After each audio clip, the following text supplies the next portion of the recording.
Welcome to another episode of Mike Reads. Today we'll be continuing in our series on Adam Smith's The Wealth of Nations with our first read in Book 4, Chapter 7, Part 3rd. Chapter 7 entitled Of Colonies, and Part 3rd entitled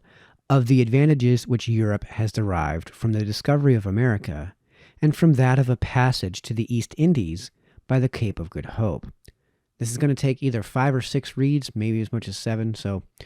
you'll have to bear with me with this set of reads. So without further ado, Part 3rd, of the advantages which Europe has derived from the discovery of America, and from that of a passage to the East Indies by the Cape of Good Hope.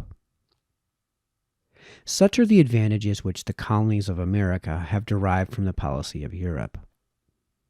What are those which Europe has derived from the discovery and colonization of America? Those advantages may be divided first into the general advantages which Europe, considered as one great country, has derived from those great events, and secondly, into the particular advantages which each colonizing country has derived from the colonies which particularly belong to it, in consequence of the authority or dominion which it exercises over them. The general advantages which Europe, considered as one great country, has derived from the discovery and colonization of America consists, first, in the increase of its enjoyments, and secondly, in the augmentation of its industry. The surplus produce of America, imported into Europe, furnishes the inhabitants of this great continent with a variety of commodities which they could not otherwise have possessed, some for conveniency and use, some for pleasure, and some for ornament, and thereby contributes to increase their enjoyments. The discovery and colonization of America, it will readily be allowed, have contributed to augment the industry, first, of all the countries which trade to it directly, such as Spain, Portugal, France, and England, and secondly, of all those which, without trading to it directly, send through the medium of other countries goods to it of their own produce, such as Austria and Flanders, and some provinces of Germany, which, through the medium of the countries before mentioned, send to it a considerable quantity of linen and other goods. All such countries have evidently gained a more extensive market for their surplus produce, and must consequently have been encouraged to increase its quantity. But that those great events should likewise have contributed to encourage the industry of countries such as Hungary and Poland, which may never, perhaps, have sent a single commodity of their own produce to America, is not, perhaps, altogether so evident. That those events have done so, however, cannot be doubted.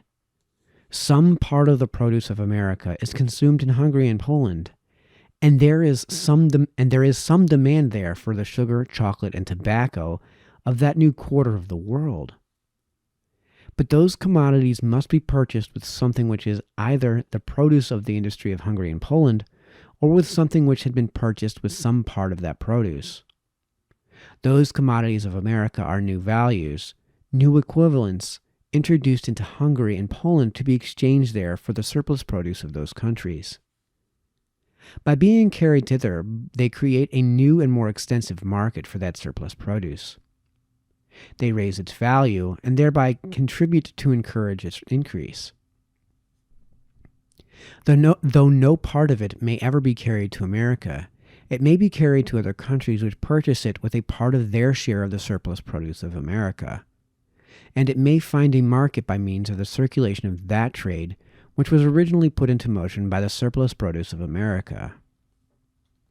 Those great events may even have contributed to increase the enjoyments and to augment the industry of countries which not only never sent any commodities to America, but never received any from it. Even such countries may have received a greater abundance of other commodities from countries of which the surplus produce had been augmented by means of the American trade. This greater abundance, as it must necessarily have increased their enjoyments, so it must likewise have augmented their industry. A greater number of new equivalents of some kind or other must have been presented to them to be exchanged for the surplus produce of that industry. A more extensive market must have been created for that surplus produce, so as to raise its value and thereby encourage its increase. The mass of commodities annually thrown into the great circle of European commerce, and by its various revolutions annually distributed among all the different nations comprehended within it, must have been augmented by the whole surplus produce of America. A greater share of this greater mass, therefore, is likely to have fallen to each of those nations to have increased their enjoyments and augmented their industry. The exclusive trade of the mother countries tends to diminish, or at least to keep down below what they would otherwise rise to, both the enjoyments and industry of all those nations in general, and of the American colonies in particular. It is a dead weight upon the action of one of the great springs which puts into motion a great part of the business of mankind. By rendering the colony produce dearer in other countries, it lessens its consumption, and thereby cramps the industry of the colonies, both the enjoyments and the industry of all other countries, which both enjoy less when they pay more for what they enjoy, and produce less when they get less for what they produce. By rendering the produce of all other countries dearer in the colonies, it cramps, in the same manner, the industry of all other countries, and both the enjoyments and industry of the colonies. It is a clog which, for the supposed benefit of some particular countries, embarrasses the pleasures and encumbers the industry of all other countries, but of the colonies more than of any other. It not only excludes, as much as possible, all other countries from one particular market, but it confines, as much as possible, the colonies to one particular market, and the difference is very great between being excluded from one particular market when all others are open, and being confined to one particular market when all others are shut up. The surplus produce of the colonies, however, is the original source of all that increase of enjoyments and industry which Europe derives from the discovery and colonization of America, and the exclusive trade of the mother countries tends to render this source much less abundant than it otherwise would be. The particular advantages which each colonizing country derives from the colonies, which particularly belong to it,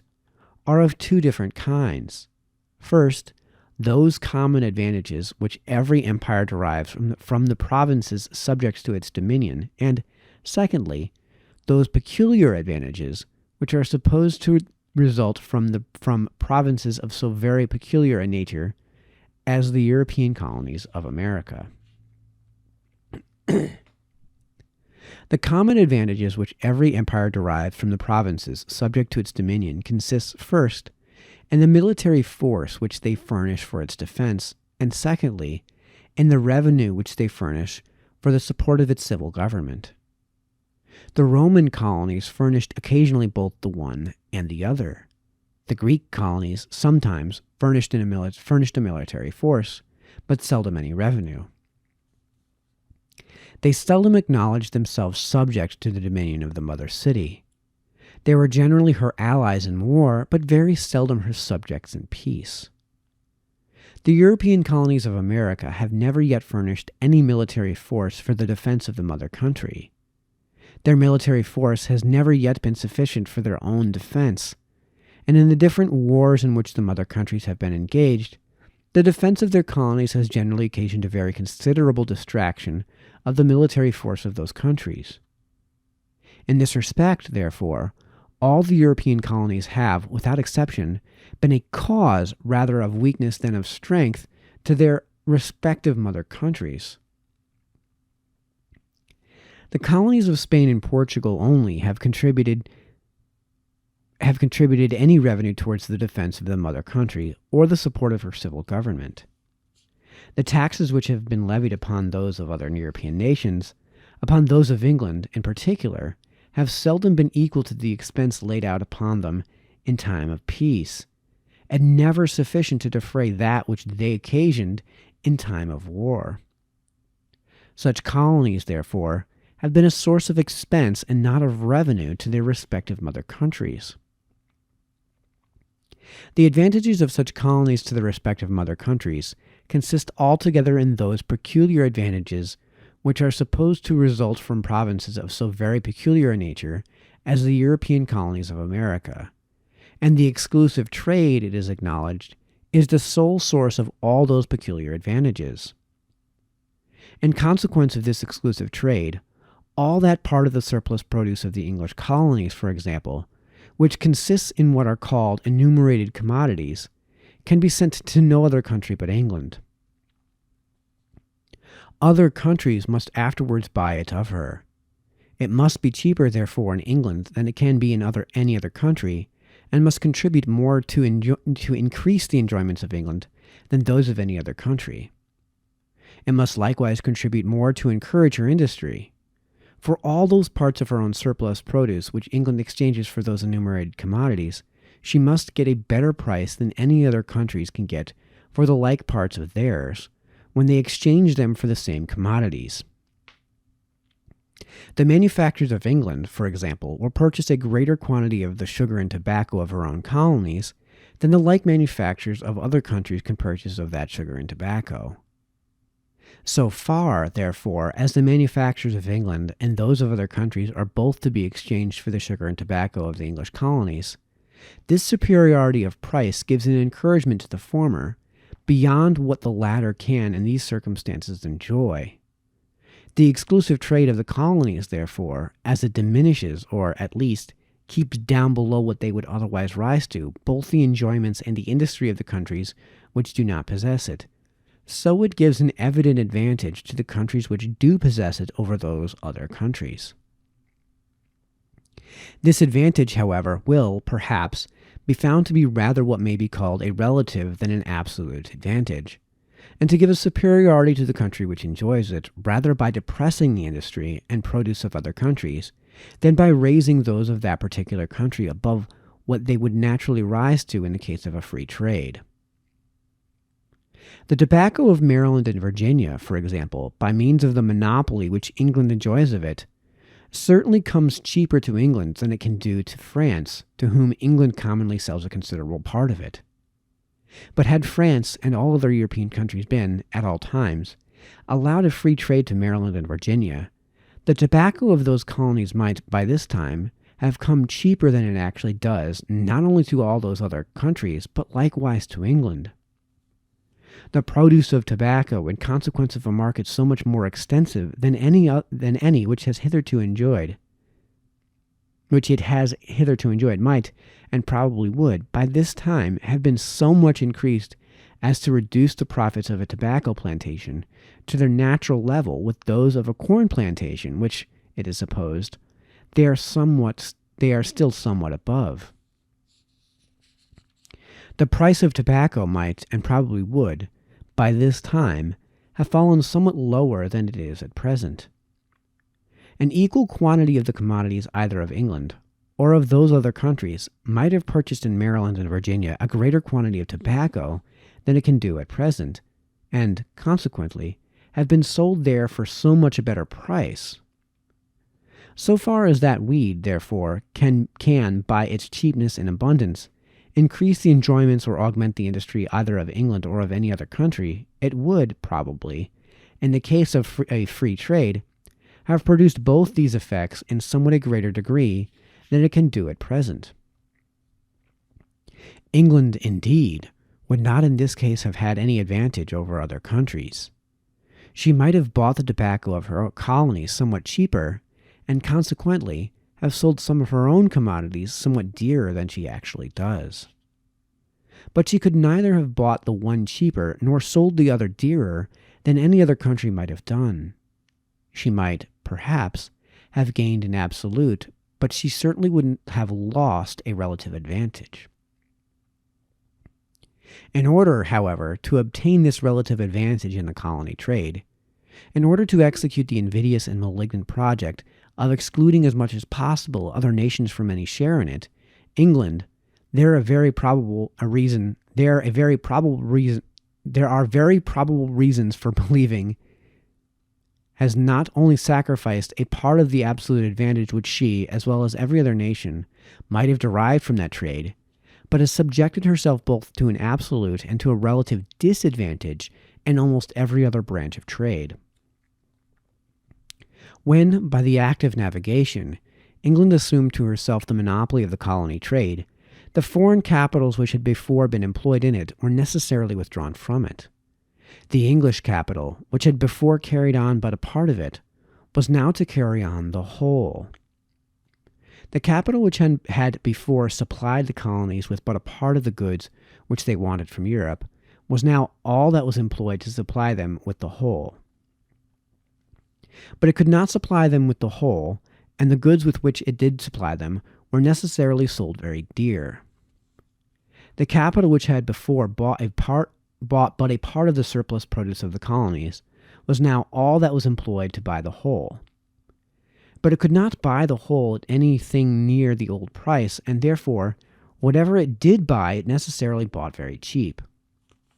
But in an employment of capital in which the merchant sold very dear and bought very cheap, the profit must have been very great, and much above the ordinary level of profit in other branches of trade.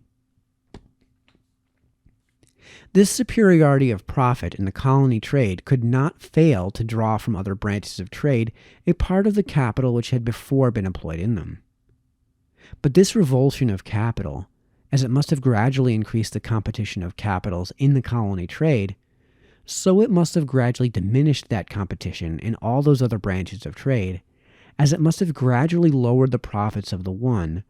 so it must have gradually raised those of the other, till the profits of all came to a new level, different from and somewhat higher than that at which they had been before. This double effect of drawing capital from all other trades, and of raising the rate of profit somewhat higher than it otherwise would have been in all trades, was not only produced by this monopoly upon its first establishment, but has continued to be produced by it ever since. First, this monopoly has been continually drawing capital from all other trades to be employed in that of the colonies. Though the wealth of Great Britain has increased very much since the establishment of the Act of Navigation, it certainly has not increased in the same proportion as that of the colonies. But the foreign trade of every country naturally increases in proportion to its wealth, its surplus produce in proportion to its whole produce,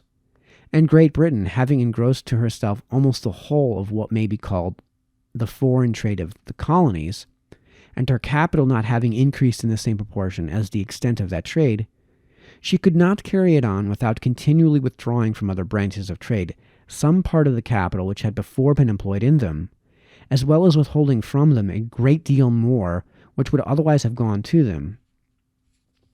Since the establishment of the Act of Navigation, accordingly, the colony trade has been continually increasing, while many other branches of foreign trade, particularly that of the other parts of Europe, have been continually decaying. Our manufactures for foreign sale, instead of being suited, as before the Act of Navigation, to the neighboring market of Europe, or to the more distant one of the countries which lie round the Mediterranean Sea, have, the greater part of them, been accommodated to the still more distant one of the colonies, to the market in which they have the monopoly, rather than to that in which they have many competitors.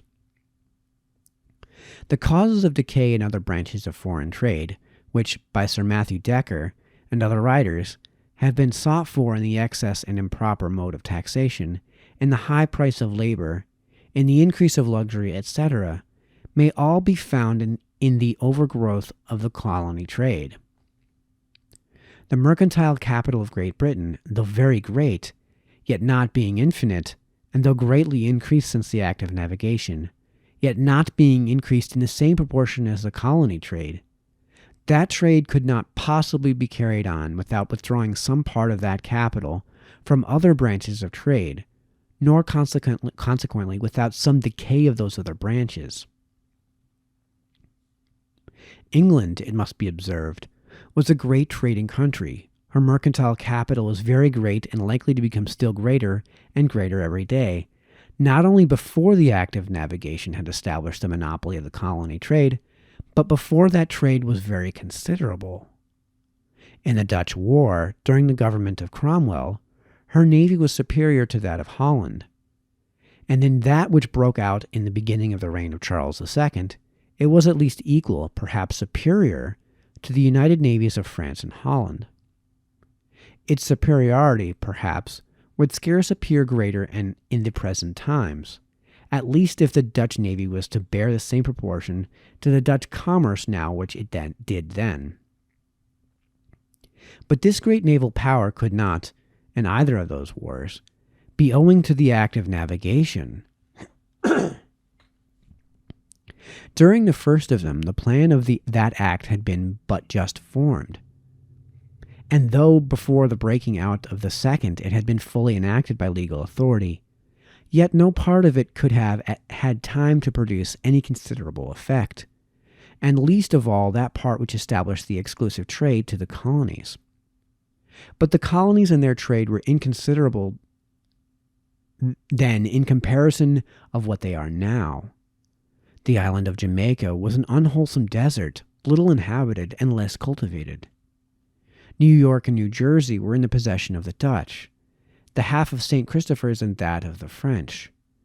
The island of Antigua, the two Carolinas, Pennsylvania, Georgia, and Nova Scotia were not planted. Virginia, Maryland, and New England were planted, and though they were very thriving colonies, yet there was not, perhaps, at that time, either in Europe or America, a single person who foresaw or even suspected the rapid progress which they have since made in wealth, population, and improvement. The island of Barbados, in short, was the only British colony of any consequence, of which the condition at that time bore any resemblance to what it is at present. The trade of the colonies, of which England, even for some time after the Act of Navigation, enjoyed but a part, for the Act of Navigation was not very strictly executed till several years after it was enacted, could not at that time be the cause of the great trade of England, nor of the great naval power which was supported by that trade. The trade which at that time supported that great naval power was the trade of Europe, and of the countries which lie around the Mediterranean Sea. But the share which Great Britain at present enjoys of that trade could not support any such great naval power. Had the growing trade of the colonies been left free to all nations, whatever share of it might have fallen to Great Britain, and a very considerable share would probably have fallen to her, must have been all in an addition to this great trade of which she was before in possession. In consequence of the monopoly, the increase of the colony trade has not so much occasioned an addition to the trade which Great Britain had before, as a total change in its direction. Secondly, this monopoly has necessarily contributed to keep up the rate of profit in all different branches of British trade higher than it naturally would have been had all nations been allowed a free trade to the British colonies. The monopoly of the colony trade, as it necessarily drew towards that trade a greater proportion of the capital of Great Britain than what would have gone to it of its own accord, so by the expulsion of all foreign capitals it necessarily reduced the whole quantity of capital employed in that trade below what it naturally would have been in the case of a free trade.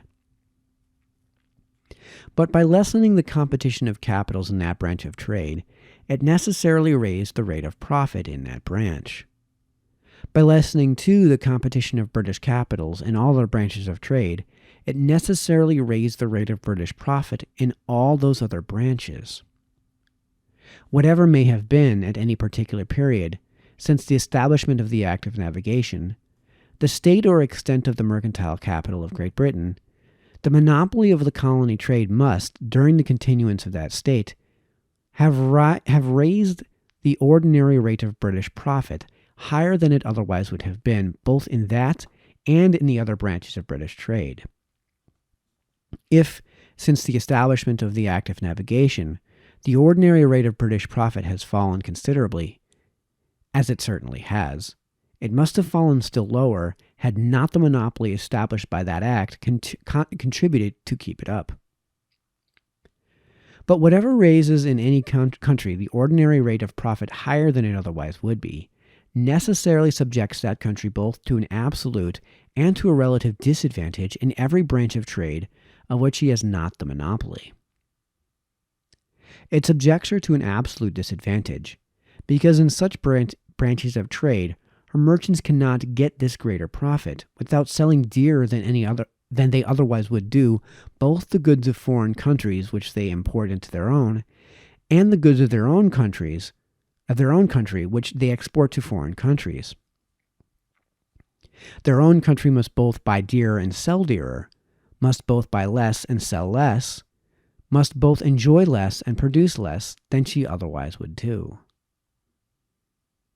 It subjects her to a relative disadvantage, because in such branches of trade it sets other countries which are not subject to the same absolute disadvantage, either more above her or less below her than they otherwise would be. It enables them both to enjoy more and to produce more in proportion to what she enjoys and produces. It renders their superiority greater to their inferiority less than it otherwise would be. By raising the price of her produce above what it otherwise would be, it enables the merchants of other countries to undersell her in foreign markets, and thereby to jostle her out of almost all those branches of trade of which she has not the monopoly. Our merchants frequently complain of the high wages of British labor as the cause of their manufactures being undersold in foreign markets, but they are silent about the high profits of stock. They complain of the extravagant gain of other people, but they say nothing of their own. The high profits of British stock, however, may contribute towards raising the price of British manufactures in many cases as much, and in some perhaps more, than the high wages of British labor. It is in this manner that the capital of Great Britain, one may justly say, has partly been drawn and partly been driven from the greater part of the different branches of trade of which she has not the monopoly, from the trade of Europe in particular, and from that of the countries which lie around the Mediterranean Sea. It has partly been drawn from those branches of trade by the attraction of superior profit in the colony trade in consequence of the continual increase of that trade, and of the continual insufficiency of the capital which had carried it on one year to carry it on the next. It has partly been driven from them by the advantage which the high rate of profit established in Great Britain gives to other countries in all the different branches of trade of which Great Britain has not the monopoly. As the monopoly of the colony trade has drawn from those other branches a part of the British capital which would otherwise have been employed in them, so it has forced into them many foreign capitals which would never have gone to them had they not been expelled from the colony trade. In those other branches of trade, it has diminished the competition of British capitals, and thereby raised the rate of British profit higher than it otherwise would have been. On the contrary, it has increased the competition of foreign capitals, and thereby sunk the rate of profit lower than it otherwise would have been. Both in the one way and in the other, it must evidently have subjected Great Britain to a relative disadvantage in all those other branches of trade. The colony trade, however, it may perhaps be said, is more advantageous to Great Britain than any other, and the monopoly, by forcing into that trade a greater proportion of the capital of Great Britain than what would otherwise have gone to it, has turned that capital into an employment more advantageous to the country than any other which it could have found. Okay, that seems like a pretty good stopping point given our time here. So we will continue with our next read in Adam Smith's *The Wealth of Nations* with our second read in Book 4, Chapter 7, Part 3. So until then, this has been Mike, signing off.